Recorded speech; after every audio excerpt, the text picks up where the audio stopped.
গত জুমাতে আমরা আলোচনা করেছিলাম রজব মাস সম্পর্কে। রজব মাসের প্রথম আমল আমাদের ছিল আল্লাহ পাক রব্বুল আলামিনের কাছে দোয়া করা, আল্লাহুম্মা বারিক লানা ফি রজব ওয়া শাবান ওয়া বাল্লিগনা রমাদান। হে আল্লাহ, আপনি আমাদেরকে রজব ও শাবানের বরকত দান করেন এবং আমাদেরকে মাহে রমাদান পর্যন্ত হায়াতকে পৌঁছিয়ে দেন। এই দোয়া আল্লাহ রাসূল রজব মাসের চাঁদ ওঠার পর আল্লাহ রাসূল পড়তেন। সাহাবায়ে কেরামকে এই দোয়া পড়ার জন্য আদেশ করেছিলেন। সাহাবায়ে কেরামও এই দোয়া পাঠ করেছিলেন।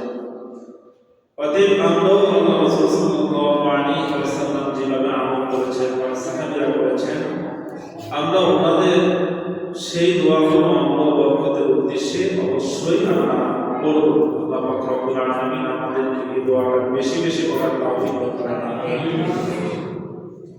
দ্বিতীয় আমল, এই মাসে আল্লাহ পাক রব্বুল আলামিন বলেছিলেন, ফালা তাযলিমু ফীহিন্না আনফুসাকুম, তোমরা নিজেরা নিজেদের নফসের উপর জুলুম করো। তোমরা নিজেরা নিজেদের নফসের উপর জুলুম করো না। তার ব্যাখ্যা বিশ্লেষণ সহকারে গত জুমানে বলেছিলাম। তারপরও বোঝার উদ্দেশ্যে আবার একটু বলি, আমাদেরকে আল্লাহ পাক রব্বুল আলামিন কোন কাজে রাজি আর খুশি হবেন এটা আমরা সবাই ভালো করে জানি। যত ভালো কাজ আছে এগুলো করলে আল্লাহ আমাদের প্রতি খুশি হন, আর যত মন্দ কাজ আছে এগুলো পরিহার করে আল্লাহ তাআলা আমাদের প্রতি কি হন? খুশি হন। ভালো কাজ যা আছে তা যদি না ধরি, মন্দ কাজ যা আছে তা যদি পরিহার না করি, এতে আল্লাহ আমাদের প্রতি অসন্তুষ্ট হন। এক কথায় এর মধ্যে সব চলে আসছে। তাহলে নামাজ থেকে শুরু করে নিয়ে এই জীবনে যত ভালো কাজ আছে সবগুলো করলে পরে খুশি হবেন কি? আল্লাহ।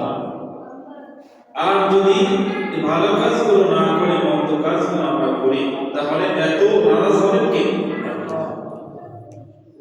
পাশাপাশি আমাদের নবী মুহাম্মদুর রাসূলুল্লাহ সাল্লাল্লাহু আলাইহি ওয়াসাল্লাম যা উম্মত, আমাদের নবীও আমাদের কি হবে?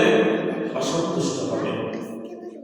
তাহলে আমরা আল্লাহ এবং তার রাসূলকে অসন্তুষ্ট করি, রাজি খুশি না করি, আল্লাহর সৃজিত জান্নাতের মেহমান কখনোই হতে পারবো না। তাহলে জান্নাতে যেতে হলে আল্লাহ এবং তার রাসূলকে আমাদেরকে রাজি খুশি অবশ্যই করতে হবে। এজন্য এমন কোনো কাজ আমাদের জাতির এই মাসে না হয় যে কাজগুলোতে আল্লাহ রব্বুল আলামিন নারাজ আমাদের প্রতি হয়ে যাবে, এমন কাজে এই মাসে করা যাতে আল্লাহ রাজি খুশি হয়ে বাকি মাসগুলোতে আপনি আমাকে ভালো কাজ করার তৌফিক দান করেন। আমিন।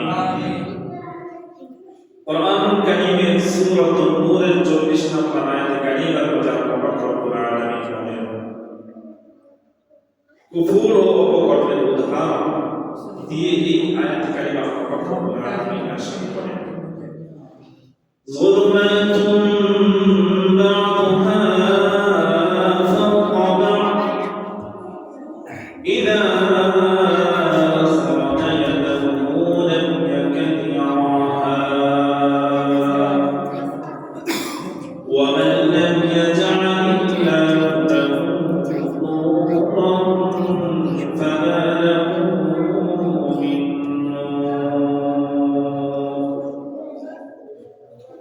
অন্ধকারের উপর অন্ধকার যখন সে তার হাত বের করে তখন তা একেবারে দেখতে পায় না। আল্লাহ তাআলা তাকে যদি না দেন তার কোনো জ্যোতি নেই। আল্লাহ তাআলা বলতেছেন যে অন্ধকারের উপর অন্ধকার, এত অন্ধকার, একটা হলো রাতের অন্ধকার, আরেকটা হলো এই ঘরের দরজা জানালা সব বন্ধ, ভিতরে লাইটও বন্ধ। তাহলে কি আরেকটা অন্ধকার, তাহলে এক অন্ধকারের উপর কি আরেক অন্ধকার। এই অন্ধকারের মধ্যে যদি তুমি তোমার নিজের হাতটাকে বের করো, তাহলে তোমার নিজের হাত পর্যন্ত তুমি কি দেখতে পাইবা। তুমি যদি এরকম অন্যায় অপরাধ করো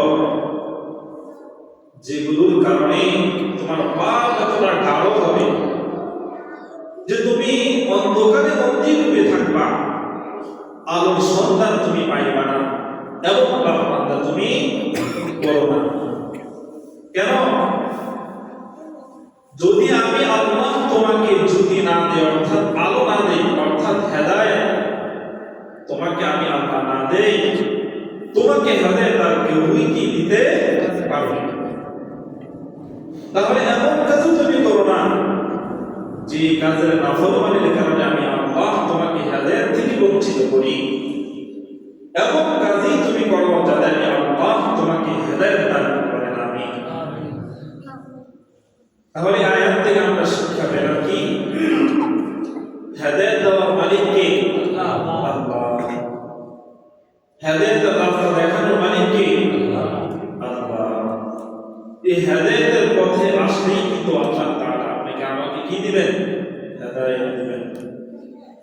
এমন অবস্থার মধ্যে নবী মুহাম্মদ রাসূলুল্লাহ সাল্লাল্লাহু আলাইহি ওয়াসাল্লাম আল্লাহ পাক রব্বুল আলামিন পৃথিবীতে পাঠিয়েছিলেন যে মানুষগুলো এমন অন্যায় অপরাধ, জুলুম, অত্যাচার, নিপীড়ন তারা করতেছিল, এমন পাপাচারের মধ্যে তারা লিপ্ত ছিল, তাদের জীবনটা পুরো অন্ধকারাচ্ছন্ন ছিল। নবুয়ত প্রাপ্তির পর তিনি যখন দাওয়াতের কাজ শুরু করেন, তখন তিনি মূর্তি পূজারীদের সামনে মূর্তির অসারতা, অক্ষমতা এগুলো তুলে ধরলেন যে তোমরা যে আল্লাহ তাআলাকে না মেনে, বিশ্বাস না করে, তার আস্থা বিশ্বাস না রেখে তোমরা যে গাছের পূজা করো, তোমরা যে আগুনের পূজা করো, তোমরা যে মাটির পূজা করো, তোমরা যে সূর্য তারকারাজির পূজা করো, এগুলো অক্ষম জিনিস, এগুলো নিধন, পাথর জিনিস, কাঠের জিনিস, এগুলো তার নিজের কোনো ক্ষমতা নাই। যে নিজেই নিজের কোনো প্রয়োজন সারতে পারে না, সে তোমার নিজের কি প্রয়োজন পূরণ করতে পারবে? যে নিজে হাঁটতে পারে না, ধরতে পারে না, দেখে না, শোনে না, খায় না, বলে না, সে তোমাকে কিভাবে সাহায্য করতে পারে? তোমার যে বিবেক আল্লাহ তাআলা দিয়েছেন তা দিয়ে একটু চিন্তা ফিকির করো না বান্দা। এজন্য আল্লাহ হাবিব সাল্লাল্লাহু আলাইহি ওয়াসাল্লাম কোরআনুল কারীমের সূরাতুল আরাফের 195 নম্বর আয়াতে কারিমা দিয়া আজ থেকে 1000 বছর আগে সেই মূর্তি পূজারী যারা ছিলেন তাদেরকে এই হেদায়েতের বার্তা শোনাইলেন কি? আলাহুম আরজুলুন ইয়ামশুনা বিহা আম লাহুম আইদিন ইয়াবতিশুনা বিহা আম লাহুম আ'য়ুনুন ইউবসিরুনা বিহা আম লাহুম আযানুন ইয়াসমাউনা বিহা قل ادعوا شركاءكم ثم كيدون فلا تنظرون। আল্লাহ পাক রব্বুল আলামিন নবীকে বললেন, হে আমার নবী, যারা মূর্তি পূজা করে আমি আল্লাহ তাআলার সাথে অন্য আরেকজন প্রভু বলে, আল্লাহ বলে আমার সমকক্ষ দান করে তারা শিরক করে, তাদেরকে আপনি বলেন আলাহুম আরজুলুন ইয়ামশুনা বিহা, তারা কি পা আছে যা তারা চলতে পারে? তাদের যে পা দেওয়া আছে মূর্তির মাঝে, সেই পা দিয়ে তারা কি হাঁটতে পারে, চলতে পারে? তখন তারা উত্তর বলছিলেন, না, হাঁটতে পারে না, চলতে পারে না। আল্লাহ তাআলা আবার নবীকে বললেন, ওগো আমার হাবিব, আবার তাদেরকে জিজ্ঞাসা করেন, আল্লাহু ইয়াবতিশুনা বিহা, তাদের কি হাত আছে যা তারা কিছু কিছু তারা ধরতে পারে, কিছু করতে পারে। হাত তো তাদের দেওয়া আছে, কিন্তু ওই হাতের মাঝে কোনো শক্তি নেই, তারা কোনো কিছু ধরতে পারে না, করতে পারে না।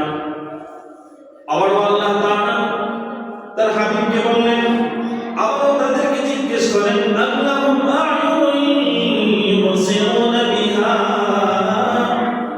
ওগো নবী, তাদেরকে জিজ্ঞেস করেন,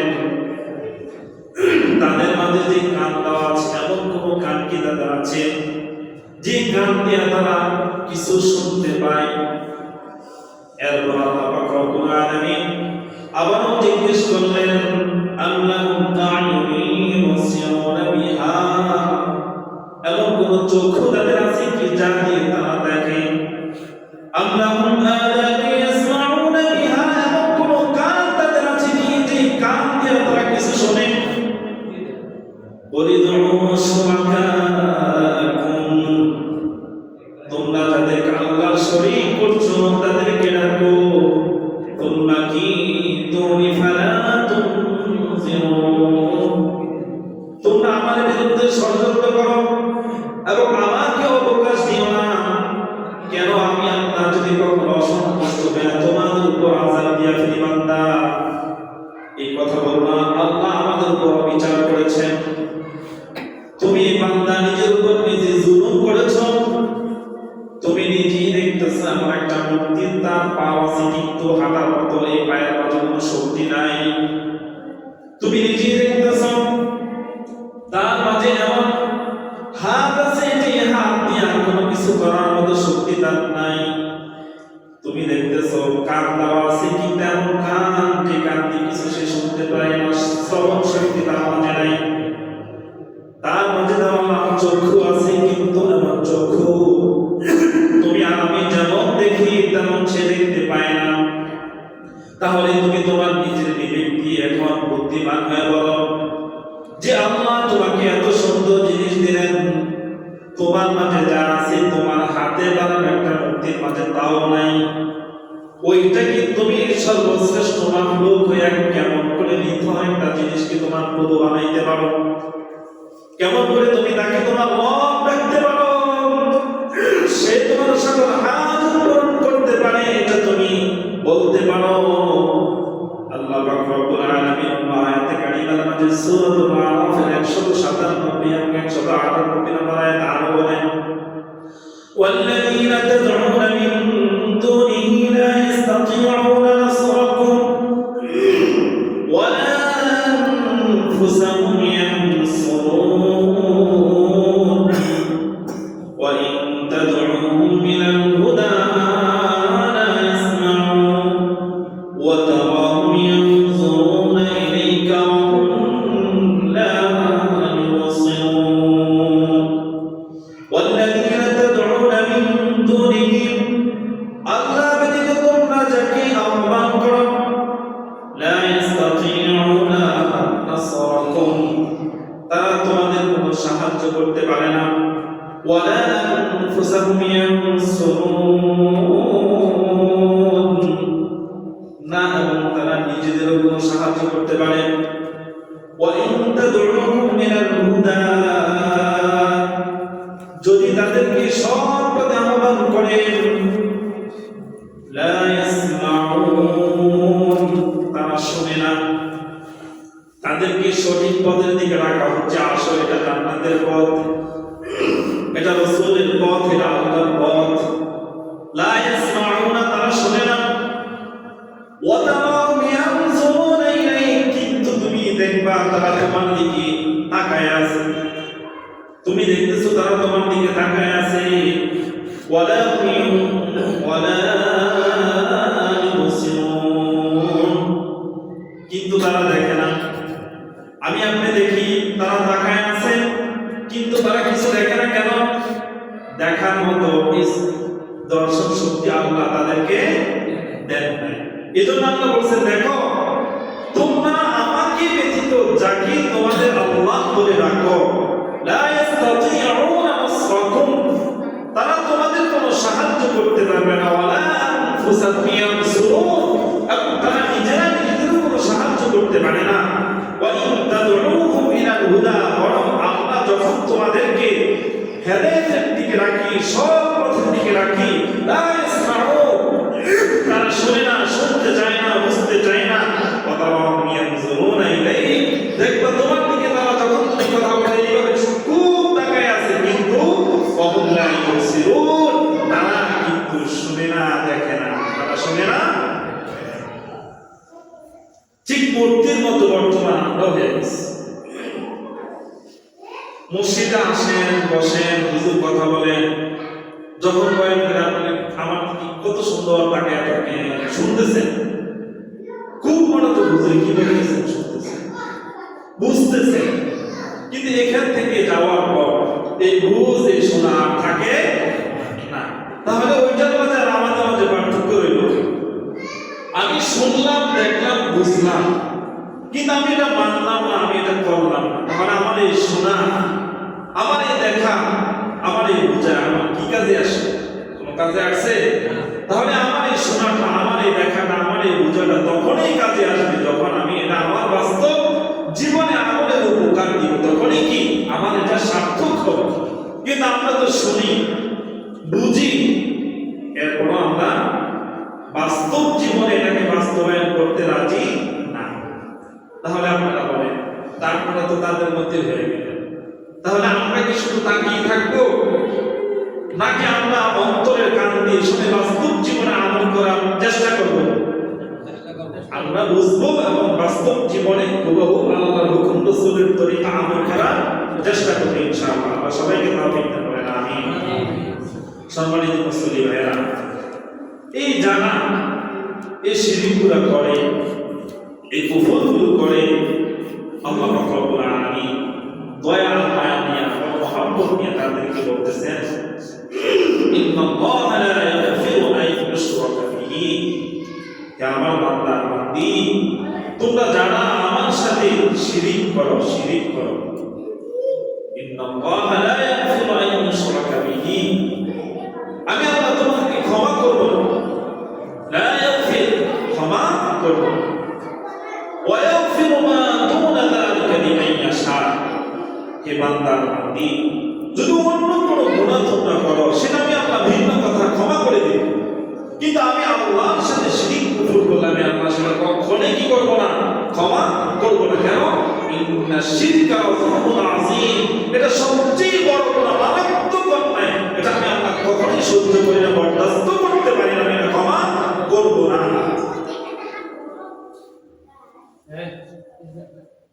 ইন্নাহু মান ইউশরিক বিল্লাহ, আর যারা শিরক করবে, ফাকাদ হারামা আল্লাহু আলাইহি জান্নাহ, আল্লাহ তাআলা বলেন, বান্দা আমি জান্নাত বানাইছি তোমাদের জন্য,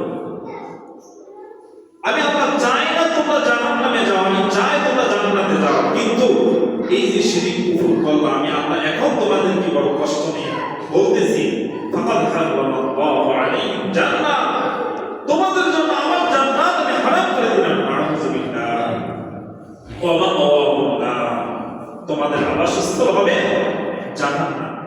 আচ্ছা, আমরা কি জান্নাতে যেতে চাই নাকি জাহান্নামে যেতে চাই? জোরে বলেন, আমরা জান্নাতে যেতে চাই না জাহান্নামে? মানে আমরা জান্নাতে যেতে হলে তো জান্নাতের কাজ করেই জান্নাতে যেতে হবে নাকি? আর আমরা যদি জাহান্নামী কাজ করি আর জান্নাতের আশা করি, আমরা কি জান্নাতে যেতে পারবো? তাহলে প্রথমেই যে কথা বলছিলাম, এমন কাজ করা যাবে না যে কাজে আল্লাহ এবং তার রাসূল আপনার আমার প্রতি অসন্তুষ্ট হবেন, খুশি হবেন না, বরং এমন কাজই করতে হবে যে কাজে আল্লাহ রাসূল উভয়জন রাজি খুশি, তাহলে আমার জান্নাত রেডি, তাহলে আমার জান্নাত কি রেডি। তাহলে শিরক কুফর কি করা যাবে? যাবে না, পুরো ছাড়তে হবে। আর যদি ধরি তাহলে অবস্থা কি খুবই খারাপ। কেমন খারাপ? আল্লাহ রাসূল সাল্লাল্লাহু আলাইহি ওয়াসাল্লামের কাছে মালাকুল মউত আজরাইল আসলেন। আসার পর আল্লাহ রাসূল সাল্লাল্লাহু আলাইহি ওয়াসাল্লামকে মউত সম্পর্কে কথা বললেন। বলার পর আল্লাহ হাবিব সাল্লাল্লাহু আলাইহি ওয়াসাল্লাম মালাকুল মউতকে জিজ্ঞেস করলেন, ও আজরাইল, মালাকুল মউত, তুমি একসাথে এতগুলো জান পুরো পৃথিবী কিভাবে কবজ করতে? তখন আজরাইল বলেছেন, ইয়া রাসূলুল্লাহ, ইয়া হাবিবাল্লাহ, আপনার সামনে একটা থালা আছে, এই থালার মাঝে অনেকগুলো পিপিলিকা পড়ে আছে। এখন আপনি যদি যান এই থালার মধ্য থেকে একটা পিঁপড়াকে মারবেন, তাহলে একটি মারতে পারবেন। আর যদি চান এই থালার সবগুলো একসাথে আপনি ফিনিশ করে দিবেন একসাথে, তাও আপনি পারবেন। আল্লাহ পাক রব্বুল আলামিন পুরা পৃথিবীটা, মানুষের আত্মাটা আমার সামনে একটা থালার মতো করে দিয়েছে। সুবহানাল্লাহ।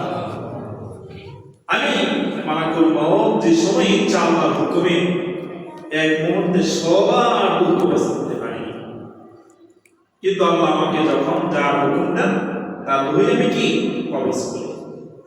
এই মুহূর্তে আল্লাহ রাসূল সাল্লাল্লাহু আলাইহি ওয়াসাল্লাম হযরতে আজরাইল মালাকুল মউত ফেরেশতাকে জিজ্ঞেস করলেন, আচ্ছা বলো তো মৃত্যু যন্ত্রণাটা কেমন? কে জিজ্ঞেস করলেন? আমাদের নবী মৃত্যুর দূত মালাকুল মউত ফেরেশতাকে জিজ্ঞেস করলেন, হে মালাকুল মউত, মৃত্যু যন্ত্রণাটা কেমন একটু আমাকে একটু বলো। হযরত আজরাইল আলাইহিস সালাম বললেন, ইয়া রাসূলুল্লাহ, মৃত্যুর আগে শোকের একটা মৃত্যুবরণ করছিল একজন নবী, ওনার নাম হযরত ইদ্রিস আলাইহিস সালাম। ওনার নাম কি? উনি আল্লাহর কাছে বলছেন, আল্লাহ আমি একটা শোকের মৃত্যুবরণ করতে চাই। মালাকুল মউত আজরাইলকে আল্লাহ তাআলা আদেশ দিলেন, উনি রূহ কবজ করলেন, আবারও রূহটাকে ফেরত দিলেন। দেওয়ার পরে আমি মালাকুল মউত ওই ইদ্রিস আলাইহিস সালাম নবীকে জিজ্ঞেস করলাম, নবী গো, আপনি যে শোকের মৃত্যুবরণ করছেন এটা যন্ত্রণাটা কেমন একটু বলুন তো। আমি মালাকুল মউত জিজ্ঞেস করলাম শোকের মৃত্যুবরণকারী আল্লাহর পয়গম্বর হযরতে ইদ্রিস আলাইহিস সালাম।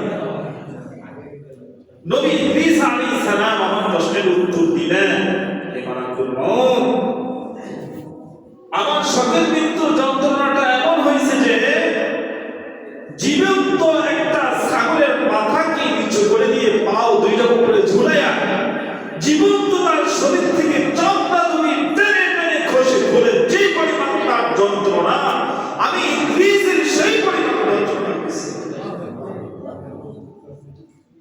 এই হলো শোকের মৃত্যুর যন্ত্রণা। হলো কিসের? শোকের মৃত্যুর যন্ত্রণা। বাস্তব মৃত্যুর যন্ত্রণাটা কেমন হবে?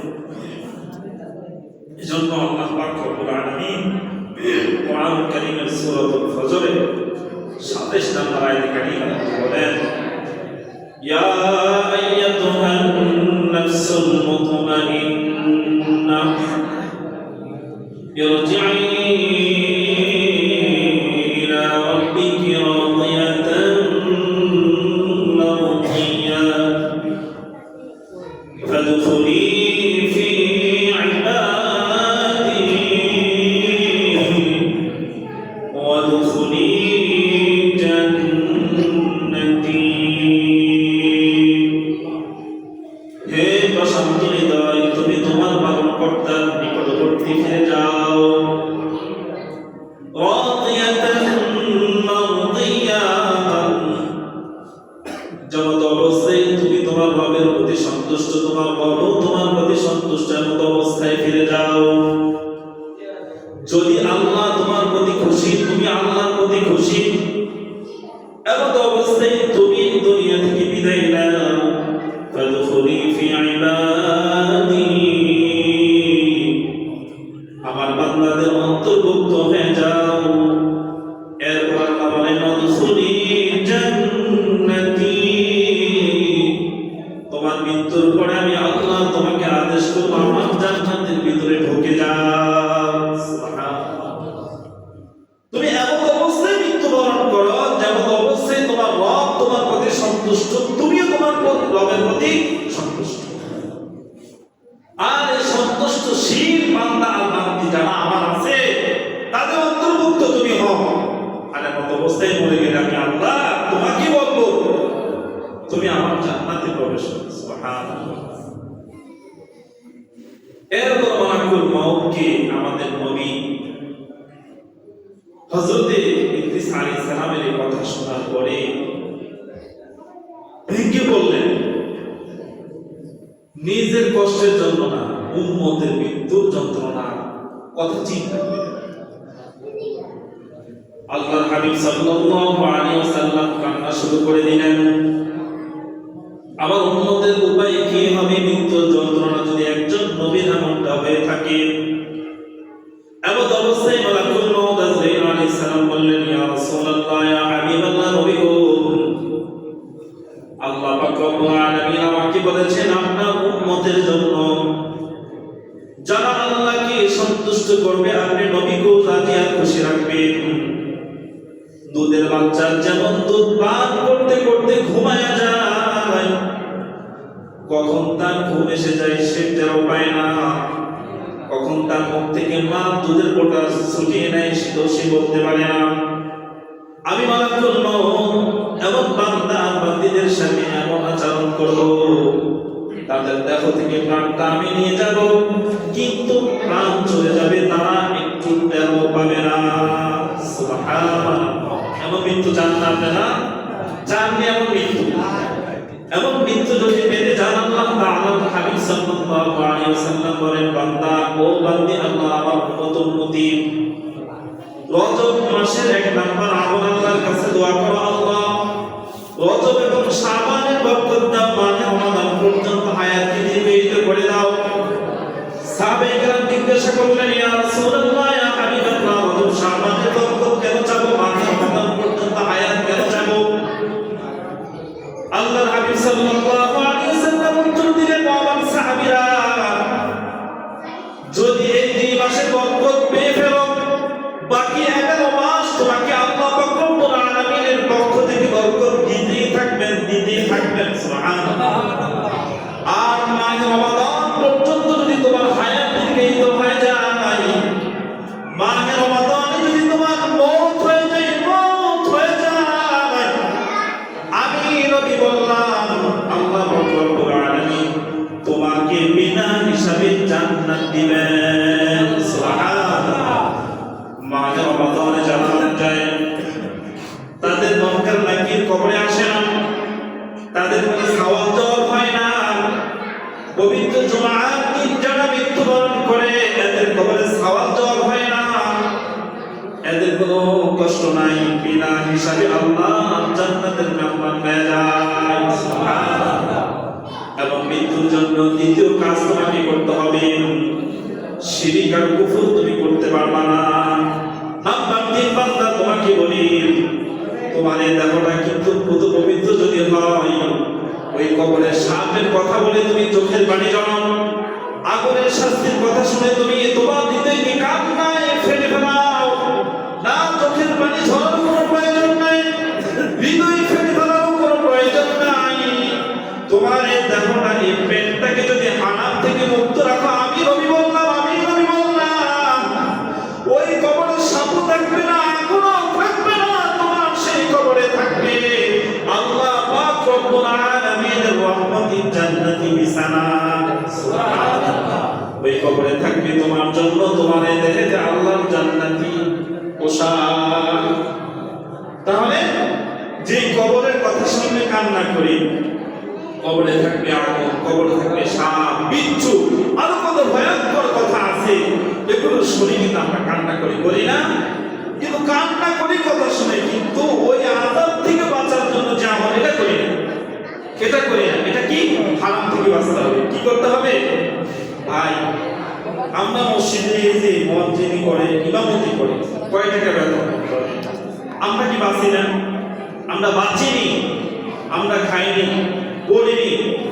মাশাআল্লাহ, অহংকার আর তাকাব্বুর কিছু আপনারা তাকায় দেখেন, আপনাদের চেয়ে পোশাক কিন্তু নিম্নমানের পড়ি, নিম্নমানের পড়ছি, কোনটাই সস্তা দামের না। পড়াইছেন কে? খানাও কিন্তু প্রত্যেক দিন 3 বেলা গোশত ছাড়া খাই। বিশ্বাস আপনাদের হয়? বিশ্বাস না হলে কিছু করার নেই, খানা তো আপনারাই খাও। আমি নিজে লাইনটা খাই না তো আপনাকে খাওয়া। 3 বেলা গোশত আছে 1 মাসের মধ্যে, 3 বেলা আপনারা খান। যত বড় লোক আছে নাকি ওইখানে 3 বেলা গোশত খাই, সুন্দর কাপড় পরি, আবার প্রত্যেক দিন যে পরিমাণ সালাম আমি মানুষের কাছ থেকে পাই, আপনারা পান, যে পরিমাণ সম্মান আপনারা আমাদের করেন, আপনারা সে পরিমাণ পান।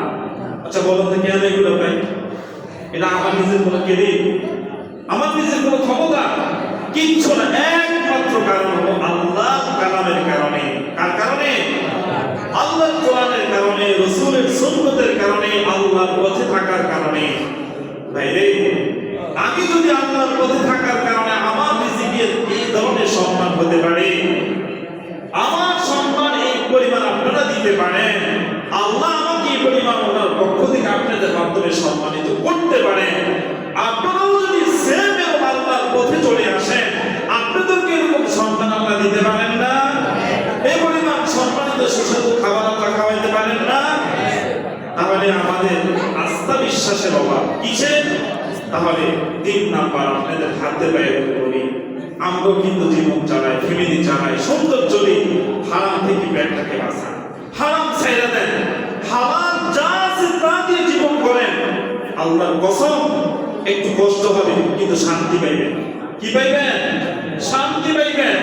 হালালে কিন্তু আরাম নাই, হালালে কিন্তু আরাম আছে। যারা হালাল খায় কষ্ট হয়, শান্তি ঘুম থেকে ঘুম, ওষুধ খেয়ে যে ঘুমায় তারও দিকে, আর ওষুধ খেয়ে যে ঘুমায় তারও দিকে, এই দুই ঘুমের মাঝে কতটা পার্থক্য। এজন্য যারা হারাম খায় এদের শান্তির ঘুম নাই, আর যারা হালাল খায় এদের শান্তির ঘুমের এতটা তৃপ্তি, এটা ভাষায় বলে প্রকাশ করার মতো ভাষা নাই। পারবেন তো ইনশাআল্লাহ? তাহলে 3টা আমল: 1 নাম্বার দোয়া করা, 2 নাম্বার মাহে রমাদান পর্যন্ত হায়াত চাওয়া, নাম্বার 3 শিরক কুফর থেকে নিজেকে বিরত রাখা, নাম্বার 4 হারাম থেকে পেটকে বিরত রাখা। পারবেন তো ইনশাআল্লাহ? আল্লাহ রব্বুল আলামিন সবাইকে 4টা জিনিসের উপর পরিপূর্ণ আমল করার তৌফিক দান করেন। আমিন। ওয়া আখিরু দাওয়ানা আলহামদুলিল্লাহ।